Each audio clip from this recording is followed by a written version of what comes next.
Salam teman-teman dimanapun berada di seluruh Nusantara. Selamat bergabung kembali di channel ITW2R, channel yang akan berbagi informasi dan edukasi penting untuk semua kalangan. Dan terlebih dahulu jangan lupa dukung terus channel ini dengan cara like dan subscribe, juga bagikan kepada yang lain agar yang lain dapat mengikuti informasi-informasi terbaru melalui channel ini.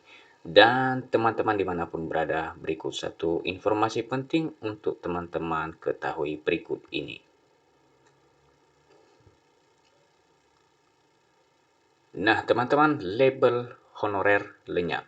Melalui kebijakan ini, jutaan honorer beralih status menjadi ASN. Nah, teman-teman, tanpa disadari, jutaan pegawai yang sebelumnya berstatus honorer, baik itu yang bekerja di instansi pusat maupun di daerah, kabupaten, kota, provinsi, yang kini telah menjadi ASN. Tentu suatu hal yang patut disyukuri, teman-teman. Ini merupakan bukti nyata pemerintah menghargai jerih lelah tenaga honorer yang telah mengabdikan diri untuk bangsa dan negara.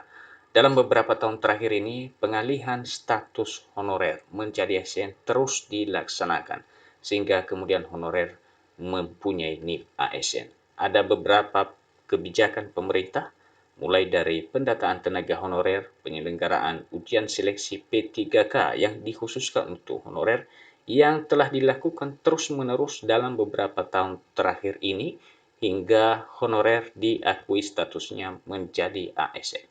Penyelenggaraan seleksi P3K 2024 tahap kedua merupakan langkah terakhir yang dilakukan pemerintah agar teman-teman tenaga honorer bisa menjadi ASN.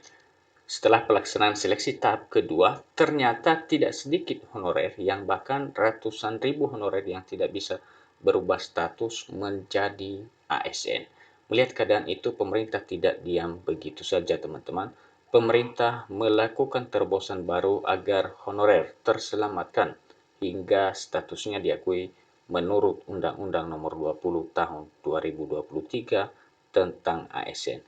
Semoga para honorer yang kini telah berstatus ASN dapat mengukir prestasinya demi bangsa dan negara tercinta.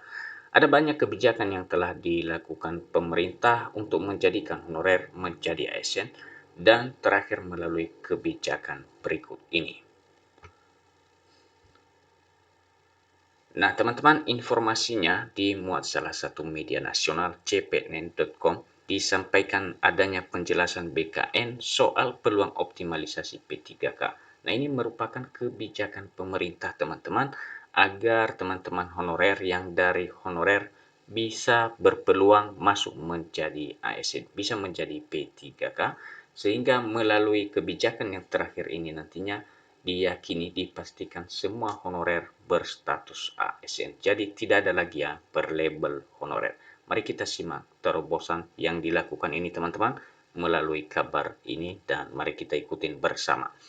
Kabar baik datang dari Badan Kepegawaian Negara (BKN) untuk para honorer yang mengikuti seleksi pegawai pemerintah dengan perjanjian kerja P3K 2024. Meski belum berhasil lolos pada tahap 1 maupun tahap 2, honorer belum sepenuhnya kehabisan harapan.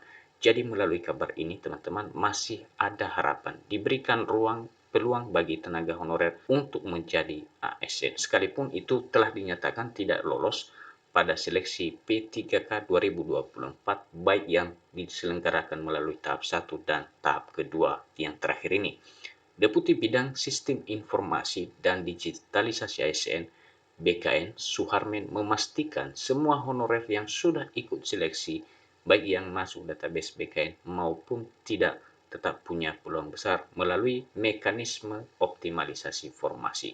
Nah, inilah langkah yang terus dilakukan oleh pemerintah bagi teman-teman honorer, yang intinya honorer ini bisa menjadi ASN.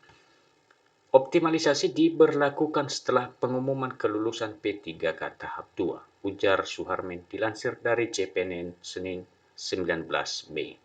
Pernyataan ini menjadi angin segar, khususnya bagi honorer non-database yang sempat was-was akan nasib mereka. Banyak dari mereka bahkan meluapkan kecemasan di grup WA peserta seleksi P3K. Jadi inilah langkah terakhir teman-teman, kebijakan yang akan dilakukan oleh pemerintah dalam hal ini melalui BKN akan menjalankan kebijakan optimalisasi. Namun, Suharmin menegaskan optimalisasi tidak terbatas hanya untuk honorer yang ada di database BKN. Asalkan sudah ikut seleksi P3K 2024, semuanya bisa ikut optimalisasi. Namun, kalau hanya terdata tapi tidak ikut seleksi, tentu tidak masuk skema ini. Nah, ini adalah persyaratan teman-teman untuk bisa masuk kebijakan optimalisasi. Optimalisasi ini mengacu pada keputusan Menteri Pan-RB nomor 347, 348, dan 349 tahun 2024. Nantinya formasi yang belum terisi akan diisi berdasarkan peringkat terbaik dari peserta yang memiliki jabatan dan kualifikasi pendidikan. Skema prioritas tetap berlaku dalam penentuan kelulusan optimalisasi ini. Artinya, honorer yang sudah masuk dalam kelompok prioritas tidak perlu cemas akan tersingkir. Sementara itu, Kepala BKN Prof. Sudanarif Fakrullah mengingatkan seluruh instansi untuk tidak gegabah memutus hubungan kerja honorer meski mereka tidak lolos tahap awal. Jadi teman-teman, selain teman-teman telah dibuka peluang untuk mengikuti seleksi P3K, juga akan ada optimalisasi. Ini tentu peluang besar bagi teman-teman. Intinya teman-teman tidak ada lagi namanya tenaga honorer ke depan, dan melalui kesempatan ini teman-teman bisa menjadi ASN. Selama proses seleksi P3K 2024 belum selesai, tidak boleh ada yang merumahkan honorer, tegasnya. Ini adalah petunjuk dari Kepala BKN teman-teman, yang ini juga perlu diperhatikan oleh instansi, baik itu instansi pusat, daerah, kabupaten, kota, provinsi, yang masih ada tenaga honorer yang tengah mengikuti tahapan seleksi P3K. Disampaikan informasinya bahwa Kepala BKN mengingatkan agar tidak melakukan pemutusan hubungan kerja bagi para tenaga honorer. Prof. Sudan bahkan menghimbau seluruh pemerintah daerah untuk tetap menganggarkan gaji honorer karena sebagian dari mereka nantinya akan dialihkan ke skema P3K paruh waktu yang juga diproses tahun ini. Jadi seperti tadi kami sampaikan teman-teman, ada banyak kebijakan yang telah dilakukan dan bahkan yang akan dilakukan oleh pemerintah untuk menjadikan honorer menjadi ASN, terakhir melalui kebijakan optimalisasi, dan selain itu juga teman-teman, nanti setelah kebijakan optimalisasi, ada kebijakan terakhir dari yang paling terakhir adalah teman-teman diangkat menjadi P3K paruh waktu. Dan untuk teman-teman ketahui bahwa P3K paruh waktu juga punya NIP berstatus ASN teman-teman. Jadi soal paruh waktunya ini sifatnya sementara, seperti informasi-informasi kita dapatkan sebelumnya bahwa P3K paruh waktu ini akan bisa dialihkan, sangat memungkinkan dialihkan teman-teman.